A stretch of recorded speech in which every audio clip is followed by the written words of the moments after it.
call you when it's half past 5. The only time that I'll be by your side. I only love it when you touch me.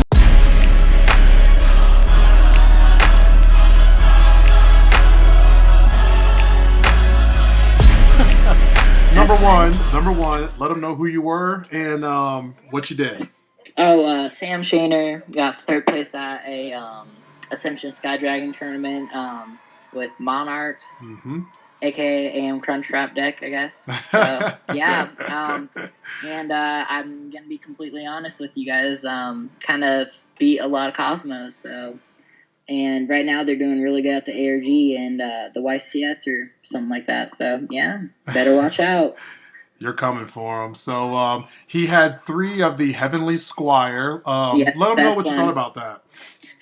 So pretty much what anyone would say is it's like the best one. I know in the OCG they play like 2 and 2 Eodos, which I play 2 Eodos, but the Edia 3 of right now. I mean, she just, whenever you get her, you literally have like 50 combo pieces in your hand, like looking right at you. Like Edia was like the card maker. Like if that went off and you got Eodos, like and you tributed, it was just a done game.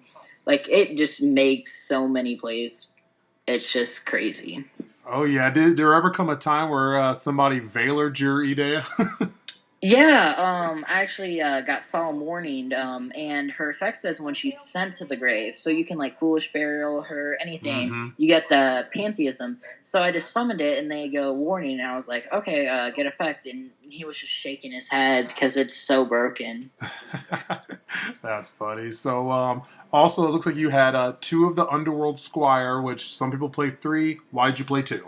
I played 2 because I played Mithra, the Thunder Vassal. I didn't want to keep normal summoning monsters. Like, the Underworld one's good because you just summon, get an extra summon. But I wanted to be able to, like, get... Like, Mithra, the Thunder Vassal, actually made me win against Mirror Match because just her effect when she, like, it gets tribute, you can tribute again. Just, like, makes the Mega Monarchs just so good. Like, Aramis and Aether and even Karaz, like...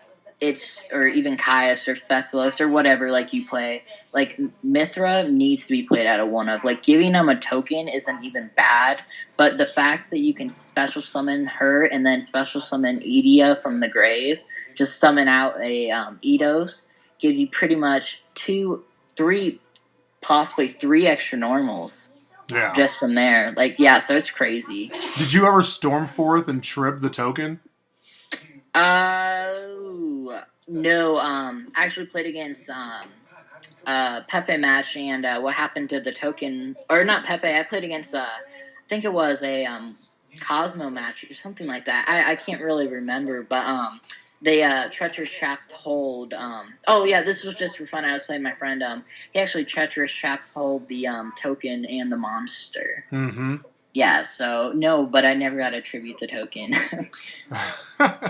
This sounds like it'd be really funny. Give them both. Oh, yes. Storm forth, trip. Okay, it looks like you had 2 Ghost Ogre. Why Ghost Ogre instead of Veiler?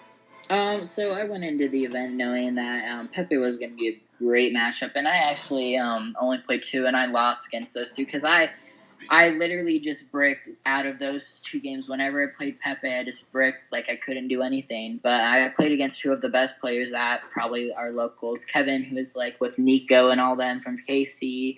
Shout out to him. He didn't win, but he did really good. And my friend Bryce, who actually gave me my first regional top. I actually accidentally had a Grand Mole in my side deck. This was when like BA and Shadal's first came out, and I was playing Boojins. And this was, like, the first time, like, I didn't know what to do, so I just kept it and kept playing.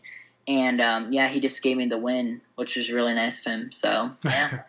Nice. All right. So, it looks like you play 3 of the Underworld Monarch, the Aramis. How was he? Aramis was amazing against Cosmos, or, like, literally anything. Like, going first, Aramis is a cool one. Like, they're both cool. Like, the light one's cool, too. But just shuffling a card back is, like, really cool just to send, like, cards that say I gotta search and summon. And, like, his graveyard effect actually made me win because it doesn't specify, like, it's just 2,400 or more. So you can literally add, like, Majesty's Fiend, Karaz, itself, Aether, Thessalos, Caius. It's, like, literally a Warrior the Returning Life effect, kind of. Yeah. Yeah, and also with the Ghost Ogre, I just went into that knowing that Infinity was a key card to people. So then I tried to get the Ptolemaeus off. And I saw it at Nationals. The Necros player did it a lot to people, which they tried making like Pleiades and stuff, which actually worked out for him a lot, which I just got, and Monkey Board and all that, and just all that kind of stuff. Like, Baylor was good, but Ghost Ogre, I just expected more play. Yeah, in this format just seems a little better. So, all right. So you have the 3 Aether, the Heavenly Monarch. How was she? Aether was probably MVP. So her effect is summon from hand. I realized was really, really good. What I usually did was if I opened up an Aether on turn 1 and I could summon it, I usually summoned Aether and used her effect. And actually, I'm gonna mention though really quickly. During mirror match, make sure you get held up with your spell cards in deck, because that's how I actually beat mirror match. First game when it was a long game, I think we took 40 minutes or something. It was really long, but jeez. And game 2 we just bricked, and I drew the nuts. But you have to make sure you have enough Monarch spell and trap cards. I mean, I can't stress that enough. You run out of them really quickly. It may seem like a lot. I think I play 15 or something. It may seem like a lot, but it really isn't a lot. Yeah. But what you do with Aether is you go Aether on your first turn, summon out another Aether, which I think is busted out. You can summon out another one, and then you add Aether back to your hand, and then you Karaz on your opponent's turn, or even Aramis or something. Anything's good with her. She's just amazing. Yeah, I think it's most definitely probably one of the best cards in the deck. Oh yes, MVP. Yep. And it looks like we have 3 Karaz. What'd you think about Karaz? Oh shoot, Karaz. Oh, Karaz. He literally whenever I had a dead hand and I had an Eodos in him, I just was like, okay, Eodos, cross draw, and I drew the card I needed. Or, it got me one deck. It's like Upstart Goblin. And it also targets, I learned that too. I know on the Super Rare one it doesn't say that, but on the Yu-Gi-Oh one it does. The cool part is, though, about Karaz is that you can I actually did a cool play against Cosmos, against my friend. I kind of destroyed his 2 Slip Riders because he Slip Ridered a Sanctum, and I'll get into that stuff later. But and then he summoned 2 Tin Cans, so then I went for Aether to summon Karaz to kill both Tin Can, and there was the 2 Mask of Restricts that he just drew, which were pointless, and that sealed the game. So nice. Yeah, pretty good, yeah. Oh, Karaz. And I see you play 1 Moral Talk and 2 Scythe, because obviously you play the Artifact Engine. Now, before you get into that, I have one question. On their turn, did you ever Karaz, pop one of their cards, and pop one of the artifacts?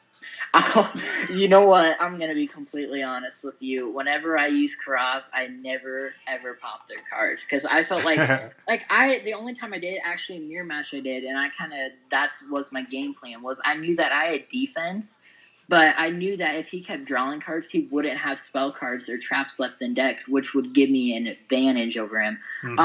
But Karaz, actually, I had artifacts set a lot. I think when I had them, I usually had 1 or 2. I drew 1 and I summoned Scythe or something like that. So yeah, it's pretty cool. Awesome. So moving on to the spells, the 3 yeah, go ahead. I was going to mention something if you don't mind. Yeah, go ahead. On the artifacts, I played 2-1. People were saying, "Oh, what about the dead draws and that?" But you see, they didn't know about the crossplay. But I felt like 2 Scythe was amazing. I went into this knowing, whenever I played this deck against Pepe, I knew that the only out to the field spell, of my knowledge, was Tributing Monkey Board, Part Naga, or Twin Twister. So the reason I played the artifacts was because I thought that, they Twin Twister my field spell in my back row. And my back row would have been the artifact engine. So, knowing that if I had a scythe set and a field spell, even if they twin twisted me, I wouldn't have died. And Moral Attack was also an active Valkyne, which never happened to me, or Master Restrictor, like any card, like Part Naga. Moral Attack just you need to play one of, I guess, because I did sometimes just draw a scythe as like a tribute with no other tribute. That's the kind of problem with this deck I felt like was sometimes I didn't draw into tributes.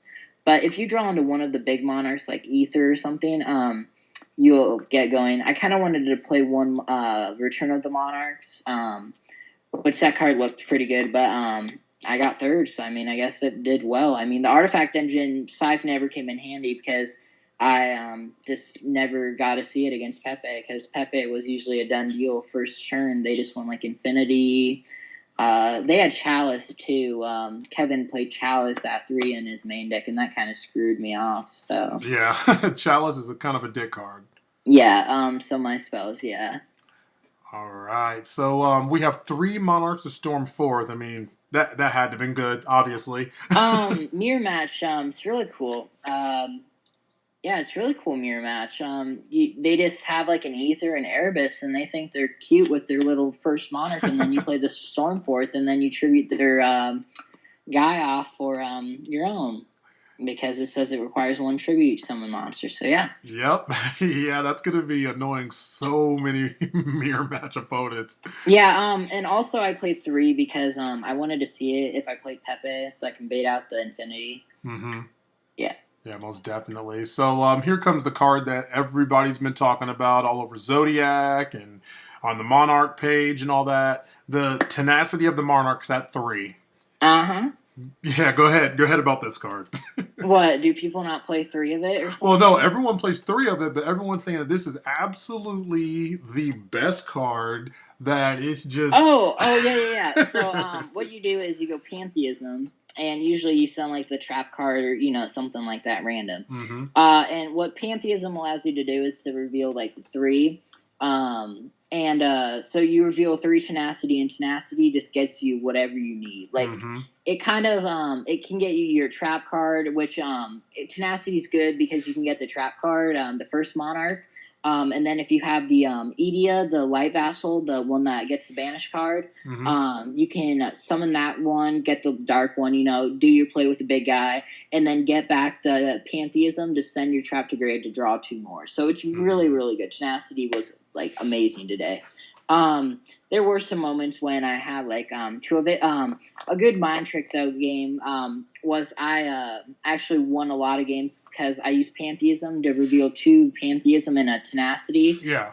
With 6 cards in hand. Then knowing that I probably didn't have a Tenacity and I had a Monarch, they went for Pantheism, which actually really helped me out a lot because I needed the Pantheism draws. So yeah, I mind tricked some people today, and it made me win a lot. But I might have won. I think I could have won without him, but it just got me more plays. That's pretty much all. Hey, you gotta have fun with the Jedi mind tricks, man. Yeah. Yeah, that's all this game is kind of about too, is mind tricks. Yeah. But anyway, yeah. So it looks like we also got Domain of the True Monarchs, 3 of that. Gonna be honest with you, never even played it today. Really? I did play it like just for the effect that they gain 800 attack and their level goes down by 2. I actually did use it though against a Pepe magician, like the traditional Pepe, I guess, with Draco face off, but because he didn't want to like afford stuff in that. But yeah, the Domain was just like amazing. It's a really great card. If you're not playing 3 of it, you're kind of under the bandwagon. Like, the card itself just says I can summon a level 6 monster with, like, any normal summon monster in here, an artifact, or, something like that. And plus, if you draw 2 of it, you can always, like, Pantheism it out. You can use the Dark one. I mean, you can do a lot of things with it. So, yeah. I saw a guy talking on the Monarch page today, and he was trying to ask, like, a ruling question or whatever, and he asked, like, with Domain of the True Monarchs, he was like, okay, so if they drop Fog King on you and you have 2 of the Domain, could you play 1 Domain and then, bring them from 8 to 6, and with one of the Mega Monarchs or, Aether or whatever, and then play the other field spell on top of it and then decrease it down to level 4? Okay, so what happens is Oh shoot! 1 second, I'm reading it here. You can reduce the level of one monster by 2. Yes, I believe you can.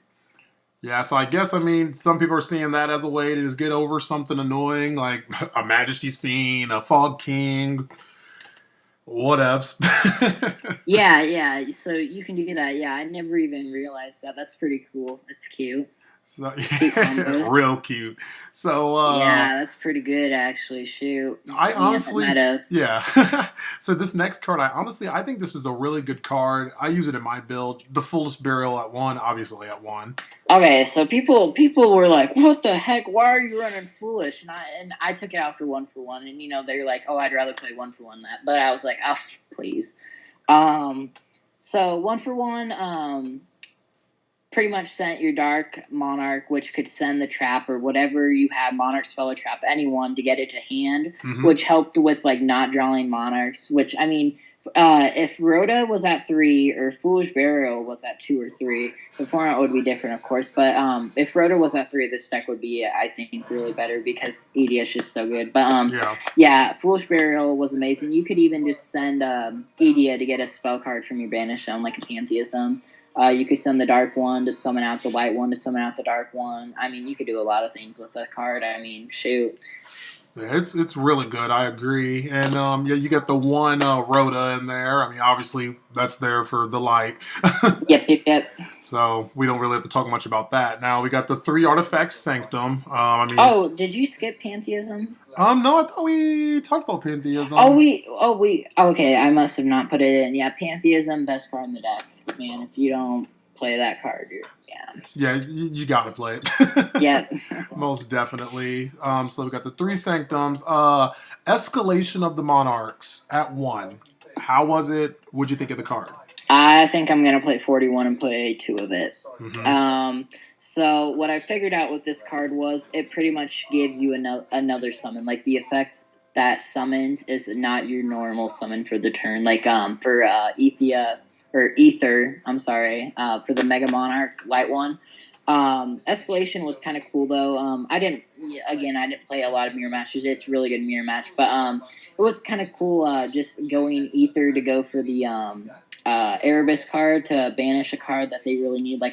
I put a Cosmo Town back with that play, and that kind of made me win because he bricked into all monsters. So yeah, that was pretty cool. Yeah, that's awesome. So, and then we have the Prime Monarch at 2. I mean, that card, people automatically assume that they want to send it to grave. When you have your monarchs, you just send dead cards. Like if you have a domain and you're playing against Cosmos, just send the domain. Like people automatically assume because it summons from grave that you just want to send it to grave. I feel like I want to play 3 of it because the fact that you can replenish your monarch cards is good, but I mean I don't want to see it a lot like as a card compared to like Pantheism or any other card. But the Prime Monarch's field effect is actually really good if people don't notice it. Like late game, I feel like in mirror match it's a good 3 because that mirror match can take a long time, and getting cards back to your deck like 3 Storm Force for a reveal of a Pantheism, so you don't have to dig for it, I guess. So yeah. Yep. So let's go ahead and get into your side. Looks like you have 2 Vanities Fiend. I hated this side deck. I'm gonna be honest. I guarantee you, I only used 6 cards in this side deck, and every other card I never used. Vanities Fiends made me win against Cosmos. What is it? I'm trying to think here. He got Good Witch out, and I saw him strike it, thinking he's so cool when he summoned his Good Witch. But yeah. So yeah, Vanity's Fiend is a good card though. The only reason I don't like Vanity's Fiend is because it's not Majesty's Fiend's attack and defense, so it won't work with Tenacity, which I kind of did in the match, and I got a little ruled on that. But yeah, then we pretty much just fixed it up. It was a really easy fix. But yeah, Vanity's Fiend's amazing. Yep. And then what about Chaos, the Mega Monarch? Caius, yes. Excuse me. Yeah, Caius mirror match was the only thing I played him against. I assumed or thought that I could always play against a random BA player, and I was like, maybe we should put him in. But yeah, Mirror Match, he's really good, just banishing out the Aramis so they can't get it back to their hand. Yeah. What do you think about you don't run this card, that strike of the Monarchs or whatever it is, that magic card that if it's in your graveyard on your main phase, you can remove it to make the monsters on the field any like dark, fire, or whatever. Yeah, like some people play that card. I don't see the potential though, because I'm not like its effect says you tribute a tribute monster to like negate an effect on the field and draw a card. Like I just feel like that card no, like it's not like the effects of the Mega Monarchs. Like I only play one Mega Monarch, so I don't feel like it'd be worth my most time. definitely. But if I was playing more, I probably might have. I mean, I don't know. I just feel like the Mega Monarchs, the only good ones are Caius and Thesalos. Yeah, because there's some plays that people have been doing where they send the strike and then they'll make everything fire. And if they play the Mega Monarch, the Stalos, they could trib. They could trib them as fire, which lets them get the extra damage burn. And then if they discard a monster from your hand, they'll hit you for like 2,600 damage or something like that. A cool thing is too, if you have Aether and you have the Return of the Monarchs, you can get two Thesalos on your opponent's turn. Yep. So Thesalos is a good one. I mean, I might have played it over Caius. It could have helped me possibly. I mean, I don't know. This side deck, though, I'm definitely going to change. Well, what do you think about the 3 Twin Twister you have in there? Oh, never. Actually, Twin Twister, yes. A Twin Twister I did use. I love Twin Twister. It's amazing. It has a ditch, like, any spell or any card, and it's not even bad. Yeah. So, the 2 Dark Hole and the Rengeki. I've never played these. I think that every Pepe player should be playing 2 Dark Hole and Rengeki if you go second. Like, how I built this side deck was against Pepe. I said, if I'm going first, I'm playing, like, the next cards, but if I go second, I'm playing Dark Hole and Raigeki to get over the monsters. But of course, Dark Hole and Raigeki, it was. I mean, I didn't play enough Pepe to really like experiment, and plus, it's like I didn't really draw good, so I couldn't really like engage in the playing. But after our matches, though, I usually play them, and yeah, I kind of got the good draws and all that, and they kind of just like said, "Wow, what do I do?" All right, and how did the anti-spell fragrance work for you? Never used it. Whenever I flipped it, they had the Twin Twister. Nice. He just topped it, which I mean it happens. Like that's what usually happens. But if they don't have Twin Twister, which they usually will, I mean that's just it's always happens. But yeah, I mean, Anti-Spell Fragrance, I don't know about it. I think I'm going to play Droll Mockbird. My friend actually was at Table 1, and he was playing Pepe versus Pepe, and he made a Durandal, and the guy summoned out the Joker and used the fact of search, and then he Droll Mockbird and put all cards in hand and no cards in hand. Oh, yeah, that plays nasty. Yes. Oh, yeah, most definitely. The Solemn Strikes at 3. Best card. You say best card? Yeah, Mirror Match is good. I mean, it's good against anything. Shoot. I mean, it made me win against Cosmos. Yeah, best card. One thing with the Solemn Strike, because you don't play Return of the Monarchs. In Return of the Monarchs, when they trib and they hit like one of their Monarchs on the field and they do the chain links, if they make it chain link 1, the monster effect, Solemn Strike can't hit it. Oh, yeah, it can. It can. Okay. All right. I mean, like, you shouldn't be able... Like, what card? March of the Monarchs? March of the Monarchs, because it creates a chain link, and it'll make, like, for instance, like Aether, it'll make it chain link 1, and then the Monarch card will be chain link 2, which will let them... Okay. So, yeah. So, what will happen is the Monarch won't die, but the Monarch effect will not activate. Because it just says negate that activation or effect and then destroy it. Okay. So the effect will not go through, I believe. But yeah, the summon, it'll still go through. The summon will, but the effect won't. Gotcha. That's one thing that people have been asking too, or whatever. I think it comes from them playing Dev Pro and all that stuff, and it doing the auto links and all that, chain links. Yeah, Dev Pro is kind of interesting sometimes. All right. So I mean, that's Sam's third place deck profile. Any shout outs or anything else you want to add in, man? I do want to add in stuff. People have been telling me that I need to play Max C and stuff, and I mean, this was like the first, like, I put the side deck fully together, like, at the last minute in main deck. Like, if I were to change the main deck, I might have added a Return of the Monarchs and just, like, get my hands better when I had, like, Karaz or something like that. Because it would have made a huge difference, to be honest. Return of the Monarchs, that card is, the Return of the Monarchs, the one that adds, is really good. But yeah, the Artifact Engine was, like, really, really good, I felt, in my mind. I didn't really. I played against. Round 1, I played against Monarchs. 2-0'd it. Game 2, I played against Pepe. Got 0-2'd by Kevin, which, I mean, he just went nuts on me. And I didn't draw anything, so it wasn't even like point. It was like pointless. Game 3, I played against a Pepe, which, I mean, 2-0'd Swift. I mean, he didn't draw anything, plus the field spell and all the artifacts and all that, so it was pretty pointless there. And then game 4, I played against Cosmo.